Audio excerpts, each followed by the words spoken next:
Hi అండి. ఇవాళ chicken కబాబ్లు వేసానండి. ఇదిగోండి, చికెన్ తెచ్చి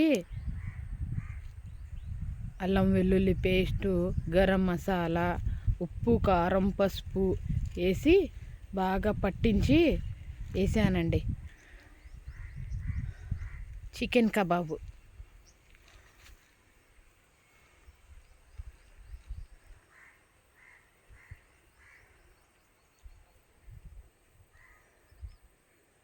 మీరు ఎప్పుడైనా తిన్నారా అండి చికెన్ కబాబు?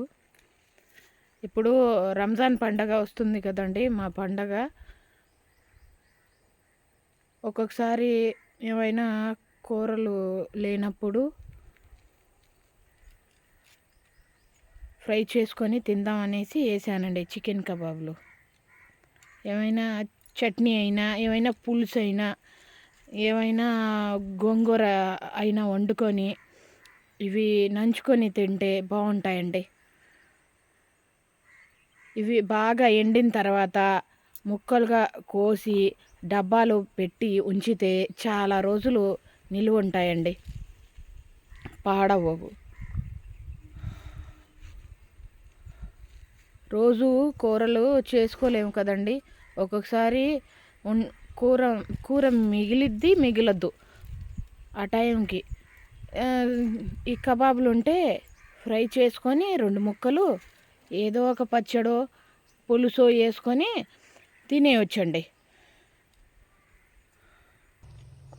ఇదిగోండి, ఎండుమిరపకాయలు తీసుకున్నానండి. ఎండుమిరపకాయలు తీసి తొడియాలు తీసి ఎండలో ఆరబెడుతున్నానండి. ఆరిన తర్వాత బాగా అప్పుడు వెళ్ళి దాంట్లో ధనియాలు, జీలకర్ర, మెంతులు కొంచెం ఫ్రై చేసి ఈ మిరపకాయల్లోనే వేసి కారం పట్టించుకొని రావాలండి.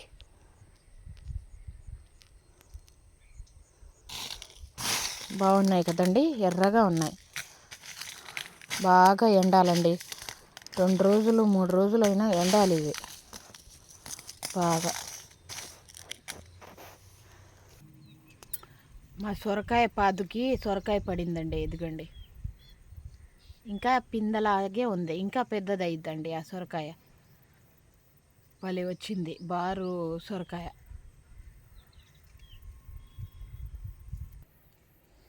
ఇదిగోండి మా బొప్పాయి చెట్టు చూసారండి. మాషాల్లా మాషాల్లా మా బొప్పాయి చెట్టు అండి.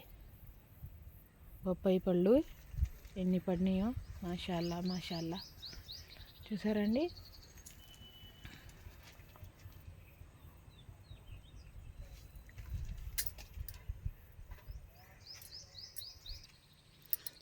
ఇదిగోండి చికెన్ కబాబులు. ఇదిగోండి, ఇప్పుడు రోజు కూరలు వండుకోలేనండి నేను. అంటే ఒక్కొక్కసారి వండిద్ది కూర, ఉండదు. అందుకనేసి వేసానండి చికెన్ కబాబు. చికెన్ ముక్కలు ఇలాగా సన్నగా కోసుకొని దాంట్లోనే ఉప్పు కారం పసుపు అల్లం వెల్లుల్లి పేస్టు గరం మసాలా వేసి బాగా పట్టించి ఇలాగ దారంలో గుచ్చి ఎండబెట్టాలండి.